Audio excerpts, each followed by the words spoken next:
destinasyon namin kapag ikay sumaimpyerno. Unsya ng kamatayan sa mga hindi marunong gumalang. Hahampasin ang latigong may tinig at sa nagbabagang asupre kagagapang. Lapit sa akin dito ang lahat ng mga gustong makatanggap ng basbas. Pahira ko ng banal na langis na may dugo ni Satanas. Mula buntukin man at tupukan nyo sa dami nyong lahat. Doblado Kasado para sa 10,000. Noodle and taga-hukom versus Labuyo and taga-click. Semi-finals na to. Bakbaka na!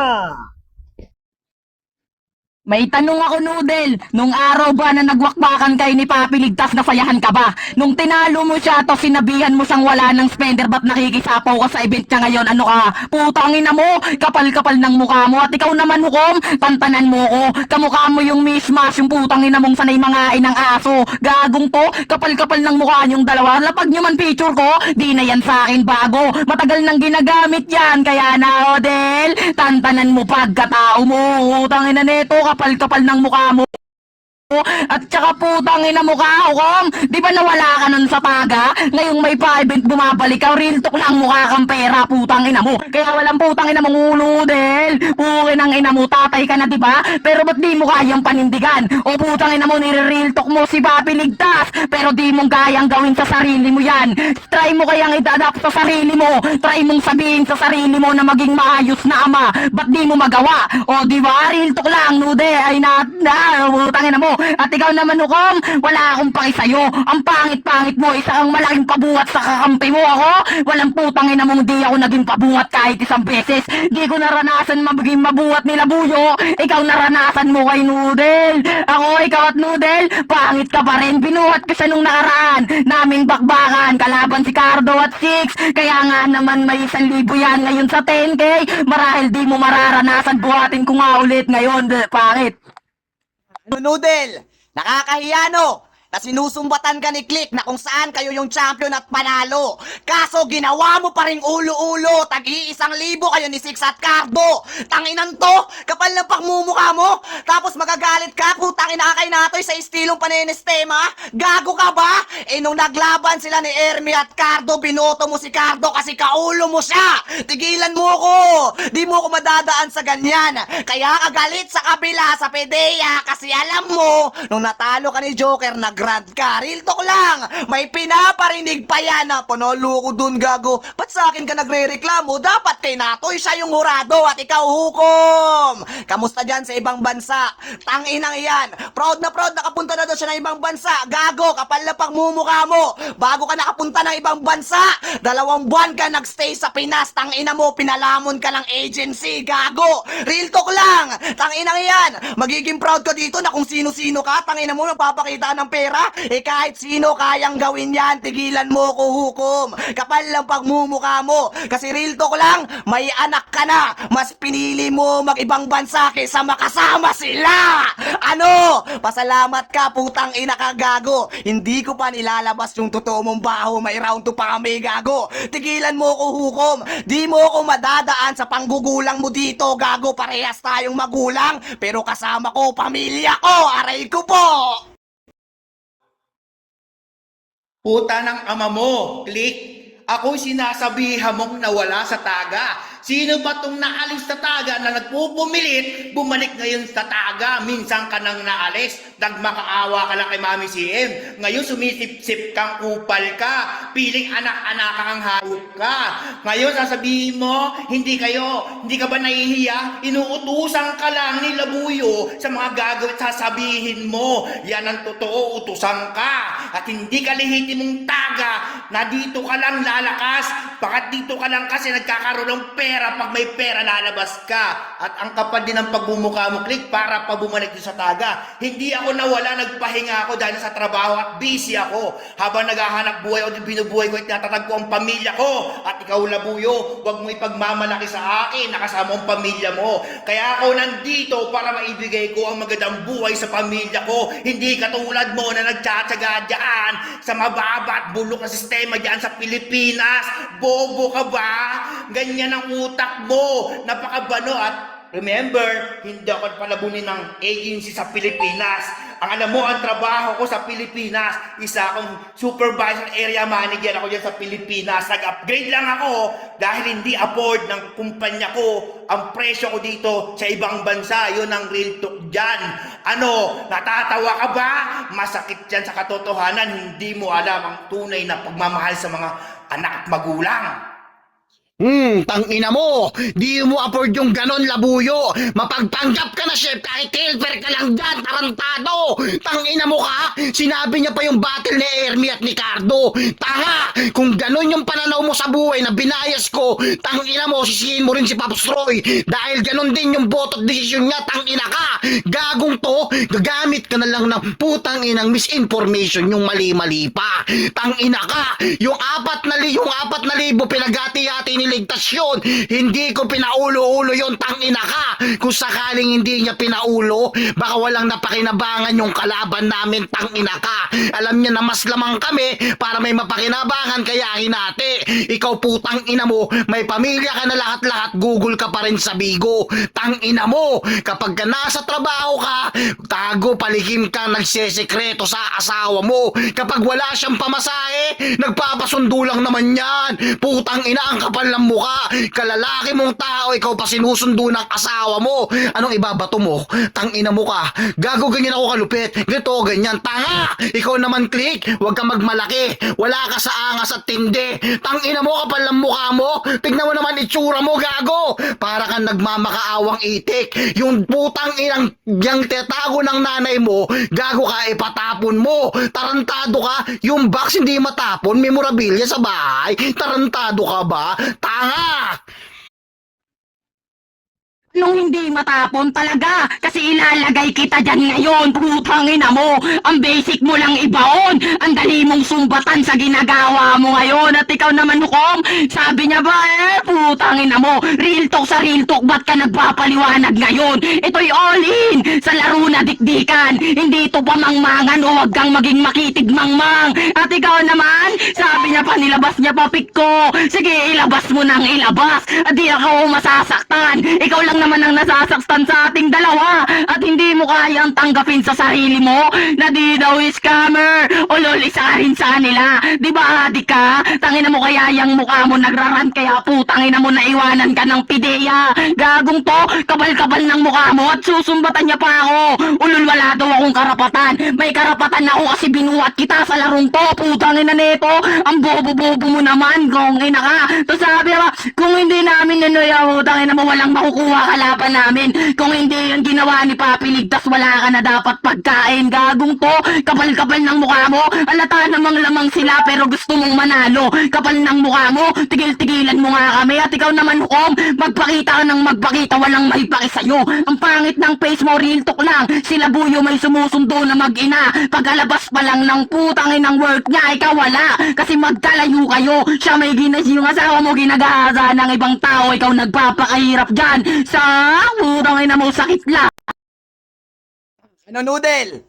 Yan na lang ba lagi gagamitin mo? Paulit-ulit binabanat mo Parang hindi mo ata nakalimutan mong yung kapatid mong namatay. Ano? Buhayin natin! Buhayin natin! Tropa mo ba talaga si Ligtas? Siya bumanat sa'yo yun na pinatay. Tangina ka! Ano? Masakit na namatay kapatid? Siyempre masakit yun! Aray ko po! Di mo ako madadaan sa ganyan kasi ako, kasama ko pa rin kapatid ko, gago. Pag meron kaming banding, ikaw, wala ka ng kapatid! Aray ko po!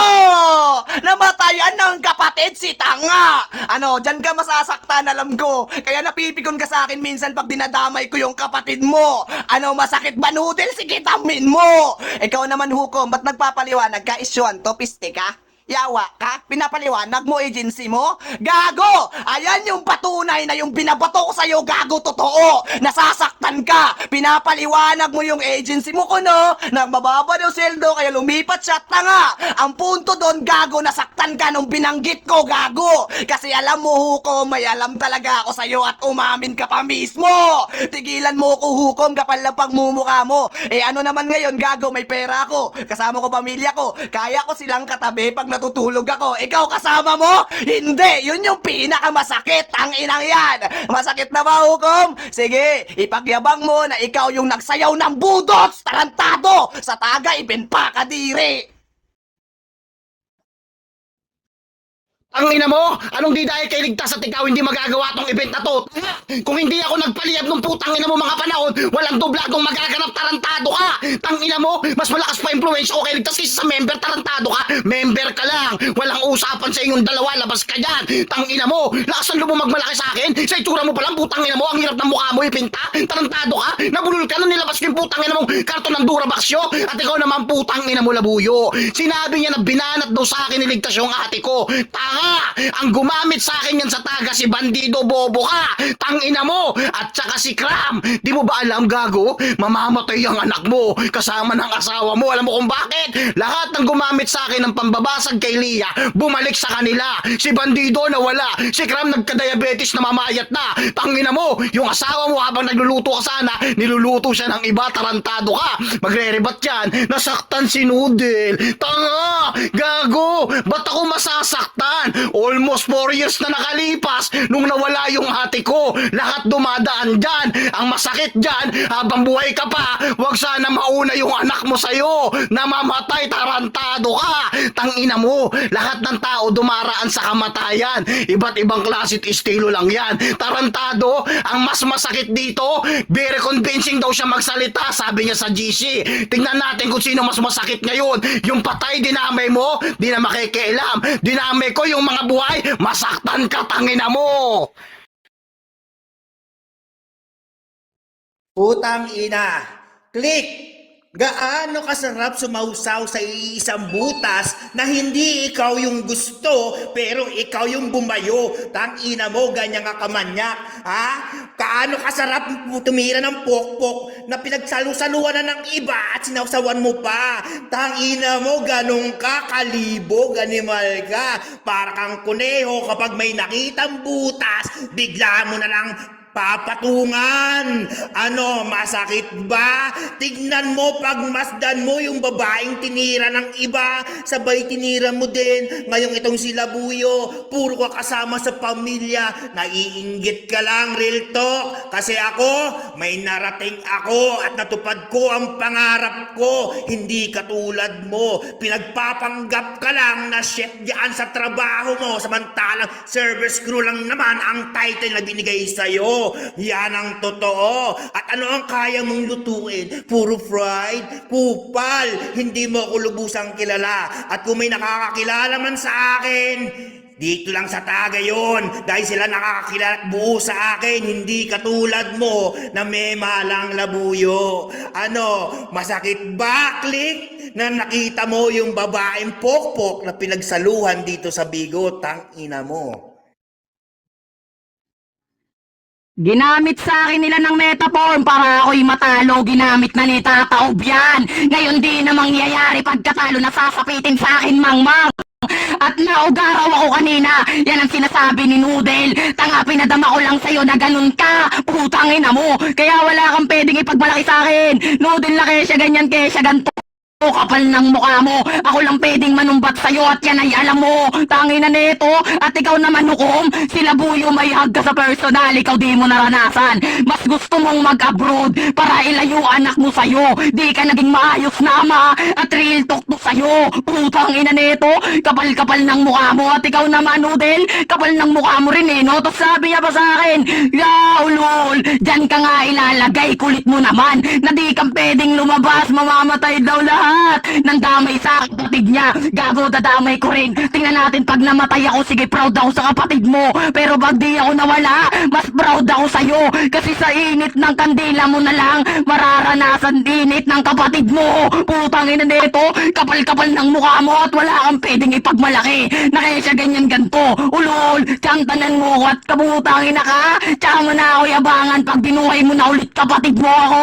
Perfecto, buo pamilya. May kapatid, may magulang na kasama. Kasama sa kaarawan ng Pasko, ikaw hirap ka. Kasi walang kapatid na sinasandalan sa likod, kaya manahimik ka. Oo, tama. Malapit na yung Pasko. Saan kayo mag-uusap, Hukom? hukom sa cellphone. Merry Christmas, mahal, sa dalawang anak natin. Aray ko po! Nasaktan! Ano, service crew? Putang ina mo, gago, di mo na alam binabanggit mo, no? Utang ina ka! Yan yung patunay na hindi mo talaga ako kilala, tang ina ka. Masakit na ba, hukom? Na binanatan mo na lang si Clay, na ginamit mo para kay Click kasi wala ka nang magawa. Kung kay Clay ka galit, gagawag dito kasi personalan to. Si Click banatan mo, tanga! Alam mo, ang pinakamasakit na insulto, hukom, ang pwede ditong manalo pag binuhat ko ni Noodle, kaso nasaktan siya sa round 2. Ano, Noodle? Balik tayo sa'yo! Gusto mo nang patayin lahat pamilya ko, ha? Inamay mo na, lolo, anak ko, pati ako, kasi alam kong nasasaktan ka. Alam kong paano kita saktan, Noodle. Tigilan mo ko, tanga. Kasi nung binanggit ko yung kapatid niyang ate, umaaray na siya. Oh, ano naman, Noodle? Tangina mo. At least tama yung sinabi ni Click na sa kandila mo na lang siya makikita habang may nakakitang larawan niya. Masakit na, Noodle. Sige, kaya pasalamat ka pa sa akin kasi binubuhay ko true words lang yung kapatid mo. Ano, masakit na? Binanat ni bandido na kung sino-sino. Ang punto ko doon, nagtropa kayo niligtas pero binanat sa'yo. Nasaktan ka, Diyos ko. Kaya unang-una sa lahat, malapit nga tama yung Pasko, manalangin ka na lang, ipagdasal mo yung mag-ina mo na sana makasama nila ulit yung kapatid mong ate na tita ng anak mo. Utang ina, hataw na hataw, hype na hype. Kailangan ng pantustos sa anak eh, no? Grabe! Excuse me, wala akong Pasko sa relihiyon namin. Diyan ka nagkakamali. Ano, kilala mo ko? Fuck you! Hindi mo ko nung kakilala, Labuyo. Pero ang retok lang dito, tandaan mo, minsan ka nang lumalapit dito sa taga para lang sa anak mo. Lalo na nung binyagan ng anak mo. Kanino ka lumalapit? Baka mami si tita si ka. Kupal! Ganyan ka ba, desperado? Tinadaan mo lang sa ganyan yung anak mo. Samantalang ako, kung ano hilingin ng anak ko at pamilya ko, kaya kong ibigay. Ikaw, kailangan mo pang kumayod ng todo sa isang araw mo. Ay isang oras ko lang dito sa akin. Ano, kaya mong ibigay? Hindi mo kayang tuparin ang hinihiling ng asawa mo. At ikaw namang Click, ha? Huwag ka na magpaliwanag. Diring-diri kami sa'yo dahil sapagkat yung mga puke dito sa Bigo, yan mga gusto mo, mga puking bilasa ang ninanais mo. Hindi ka kung marunong kumuha ng mga birhen ng mga babae dito kasi hindi mo kaya, Click, kasi wala kang maipapakita at patunay dito na kaya mong itatag yung sarili mo. Dahil diyan pa lang ginagawa ka ng saklay ni Labuyo. Nagpapabuhat ka lang, tangina mo. Oh, tangina mo, inaanggulo mo sa kalaban ko na ganon malayo pamilya niya. At least mas malaki yung salary niya kaysa sa'yo. Ikaw nga kasama mo pamilya mo, pero Labuyo, alam mo sa sarili mo na wala kang oras para sa mag-ina mo. Ikaw yung literal na nasa Pilipinas, magkakasama kayo, iginugugol mo lahat sa pagbibigo. Tarantado, nakikipag-usap, nakikipagkwentuhan, nakikipagtawanan. Eto sasabihin ko sa yung panampal, kung si Ligtas gumamit pambanat sa ate ko, nilabas niya sana yung litrato para sa donasyon na binigay sa AE noon. Tangina mo! Doon palang basag ka na, tanga! Alam yun ni Roy, siya yung nag-iisang hurado. Kung siya gumamit doon, di sana pinambasag niya sa akin yun noon. Tanga! Tangina mo! May masabi ka na lang? Gago, wala kang masasay ko. Mag-open cam ka man, i-distract mo kami. Hindi ka mananalo, tanga! At ikaw naman, Click, para sa'yo, tangina mo ka, bubot ka lang dyan sa grupo nyo. Isipin mo para magmalalim na salita, kinakain lahat ng letra. Tangina ka. Pero ito, kain tumbong ka kay Marora para makabalik ka sa taga, tanga ka. At ang isa pang masakit dito, hinising ka ulit. Twice na, tangina mo. Hindi ka na makaalis kasi ang bibigat ng pinagawa sa'yo. Pinakain ka ng kung ano-ano. Pinadila yung tsinelas sa'yo. Yan yung putang inang sampal na ginawa sa'yo sa lahat ng grupong sinalian mo. Tangina mo. Gago yung karton ng ina mo, ipatapon mo. Tanga. Time's up!